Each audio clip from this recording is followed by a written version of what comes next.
Hinduism is one of the world's most amazing religions.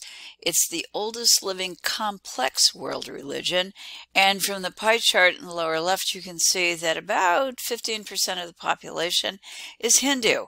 That comes down to over 1 billion people today. So it's very vibrant in terms of those practicing it.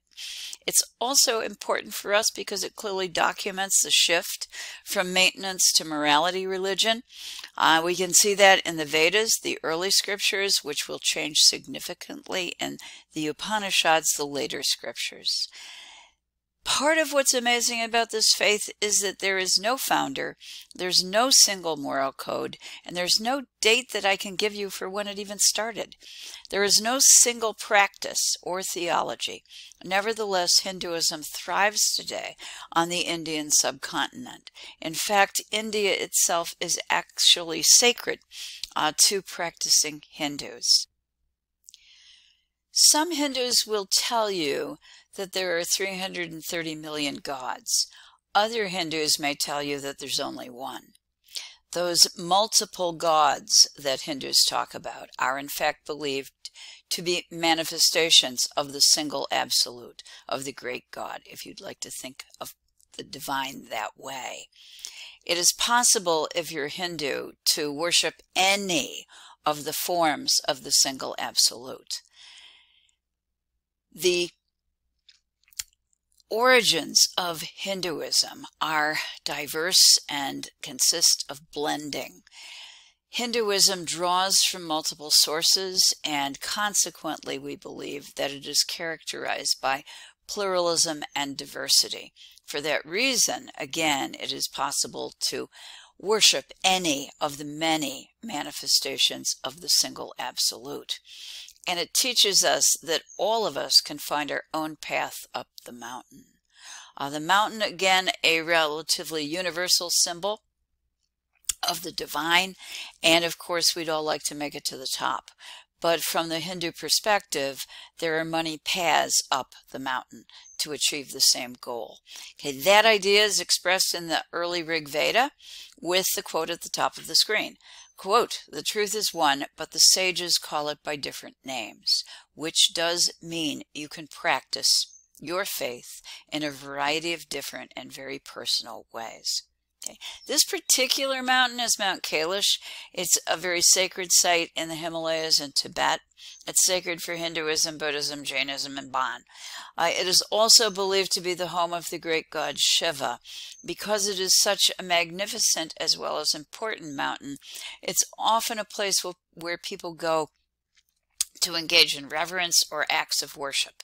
These may include walking around the mountain, and it takes you about 15 hours to circumambulate. That means walk around this mountain.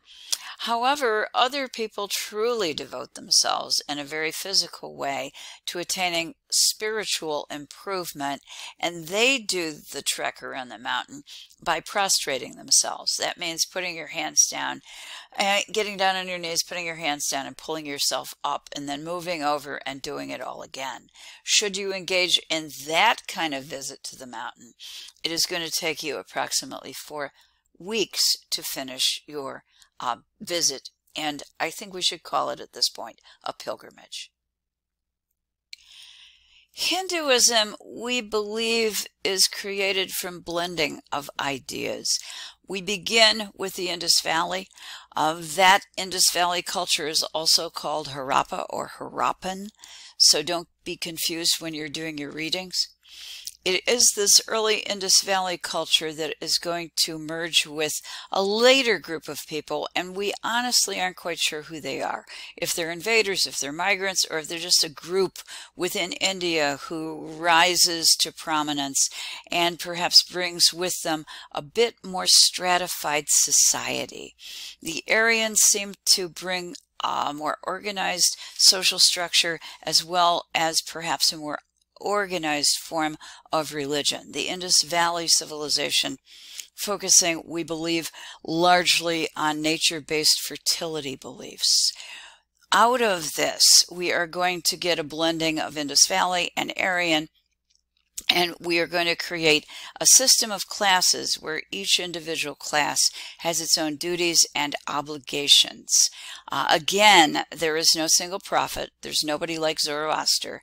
There is no single date of origin. It seems to evolve over time as a result of the blending and mixing of two people. This will produce for us the caste system. My source for this slide is Wikipedia, if you want to check it out. But it's a nice, easy example that'll show us the individual castes, or as they're called, the Varnas. Beginning at the top with the Brahmins, the priests, the teachers, and the preachers. Then the Kshatriyas, they would be the kings and the governors, the warriors and the soldiers. The Vaishyas, the cattle herders, the agriculturalists, the businessmen, the artisans, and the merchants. These are people essentially who keep our society functioning, who provide us with food and take care of business. And then at the very bottom of this is the Shudras. They're the folks who really, in fact, get their hands dirty. They are the laborers and the service providers. As you take a look at this, you might be wondering, well, what about the outcasts or the untouchables? Well, literally, they don't even make it to the caste system. They are out of caste, and they are considered individuals who truly lack the purity of the folks who do indeed make it to the four Varnas or the four castes.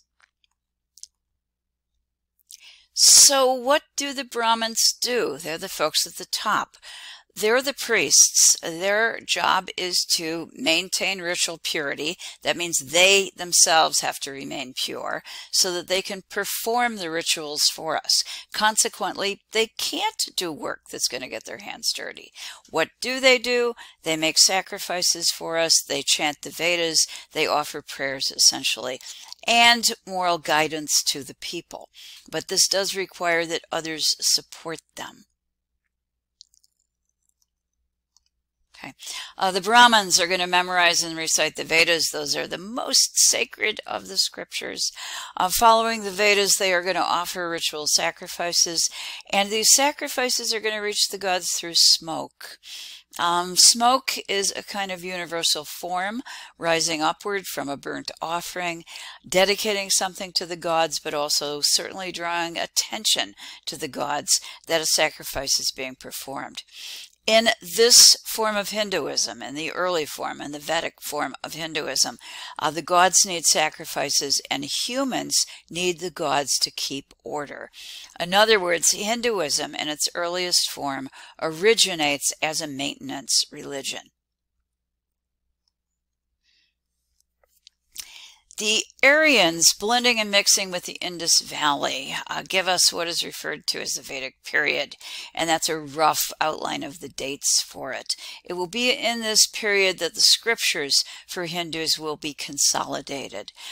This will, of course, be based on centuries of oral tradition, so we're going to be compiling history and tradition and narrative from the region of India. The Vedas are believed to be revealed, and that is what gives them their sacred nature. In other words, they are not composed by humans. Something that is revealed means that it's been given to humans from a divine source. These revelations were actually assisted with soma. Soma is a plant, an intoxicating beverage, and a god.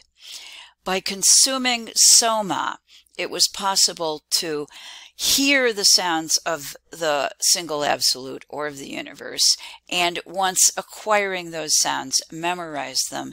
And those sounds are the sounds, even today, that are recited in the Vedas.